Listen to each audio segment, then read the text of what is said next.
So George Karlaftis has shown promise for the Chiefs, and I believe he'll be a monster next year. It's no secret that George Karlaftis had a great season last year, in my opinion, because he was a rookie. He was drafted late in the first round, so a lot of people didn't expect much from him. Now, in the beginning of the season, George Karlaftis was creating a lot of pressure. He had a crazy amount of pressures, but one thing he couldn't do is finish. For some reason, George Karlaftis just couldn't get the sacks. But a lot of Chiefs fans is panicking, saying, "Oh, Karlaftis is a bust, waste of a first round pick." Now, I didn't think that because I've always liked Karlaftis, and I love how he was so powerful, and he's a bull rusher with a lot of strength, right? So I didn't think he was a bust. After I seen what he was doing, I'm like, okay, these pressures, they're gonna turn into sacks eventually. You can't expect every edge rusher to come into the league and turn into TJ Watt and JJ Watt. I mean, JJ Watt first season, he wasn't looking like JJ Watt. JJ Watt had a similar first season to George Karlaftis, actually, and then next year after that, what did JJ Watt do? Put up like 17 sacks or something like that, maybe more, like 20 something probably, actually. So I think George Karlaftis is gonna have double-digit sacks this season.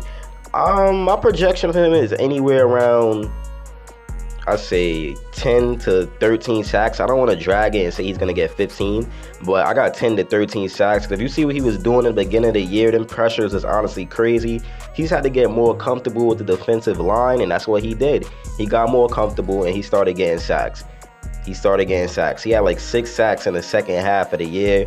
So it shouldn't be a problem for him to get at least 10 plus next year. All he's going to need is 5 in the beginning and another 6 in the next year. I mean, well, that's more than 10. That's 11. But you get what I mean. You get what I'm trying to say. He's going to need another 6 like he did last year with like 5 or 4 in the beginning of the year. But hopefully he could get more than that. He might do 6 and 6, and that'll be 12 sacks, which I could see happening because he's very powerful. I mean, he's powerful. He's working on his speed. He's working on his agility, his footwork with Tamba Hali, who's a Chiefs legend. And we know if you're working with Tamba Hali, you're going to improve. You're definitely going to improve. Another thing I liked about George Karlaftis is his ability to stop the run. He's a monster when it comes to stopping the run. He has some TFLs. And he also could get a lot of pass bat downs. I don't know. He's had a lot of pass bat downs this year, which was kind of funny. Him and Carlos Dunlap, they had a lot of pass bat downs. That's something I realized. But yeah, man, I just love his work ethic. He always wants to improve. The Chiefs love him. Spagnuolo love him.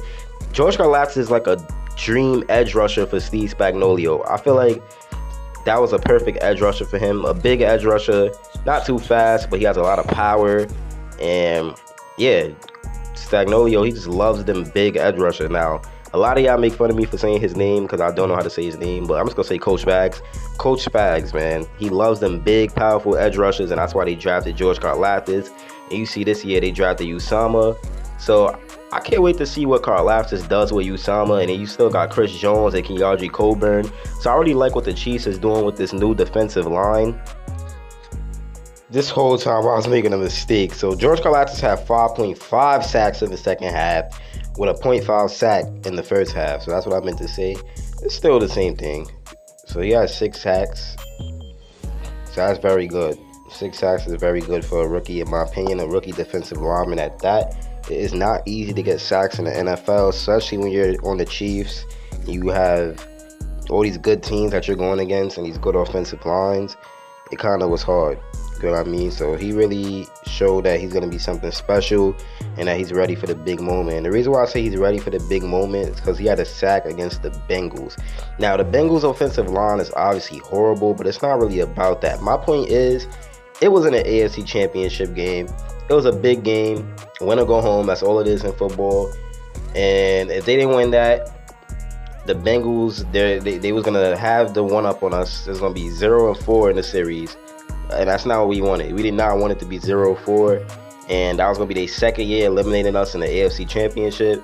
So every sack counted. So that's why I think George Karlaftis is ready for the big moment. And he came up big against the Bengals with that sack. And Chiefs fans didn't really like the pick.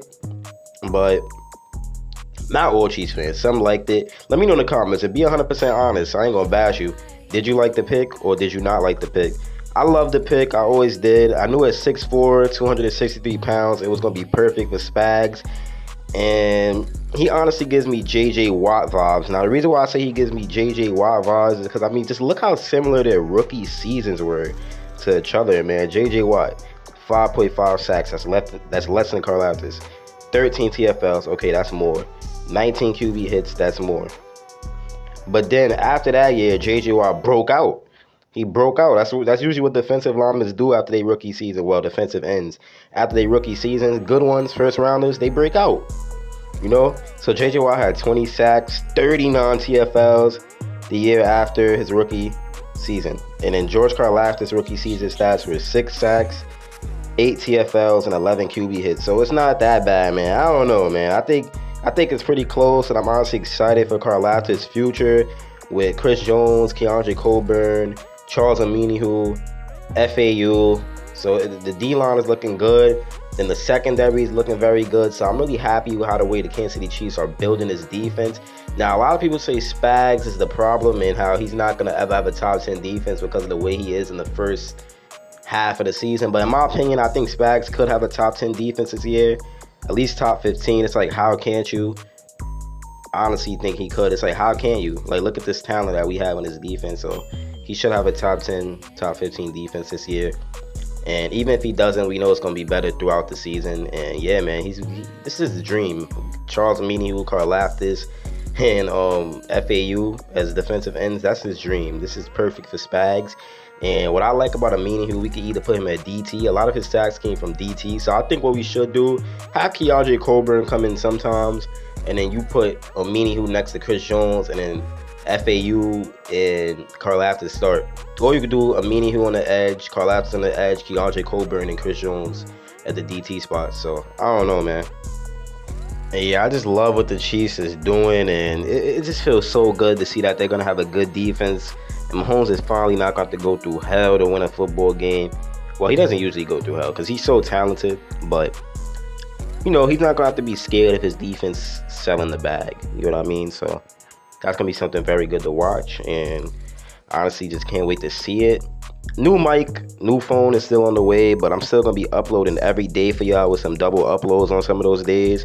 Let's just keep getting these views. I want y'all to keep supporting me, keep subscribing, all that, you know, keep viewing my videos, liking them, commenting, interacting with me. I try to reply to as much as y'all as I can. Sometimes I'll be very busy. I have a second channel now that's doing very well, so I've been focusing on too much things at once.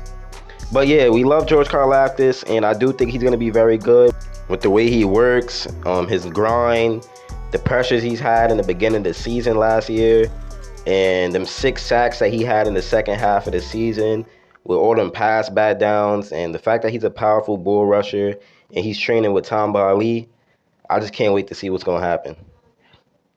I just can't wait to see what's going to happen. And I keep saying that. 5.5 sacks in the second half. I keep saying that. My bad. I mean, you could call that 6. But yeah, man, the way he was just ready for the big moment, and his size, 6'4", 263 pounds, I compare him to J.J. Watt, man. And a lot of fans didn't like the pick, like I said, but I liked it and I loved it, man. It was a very good pick. It's been your boy, Chiefs Priority, and I'm out, man. Peace, man. Love y'all.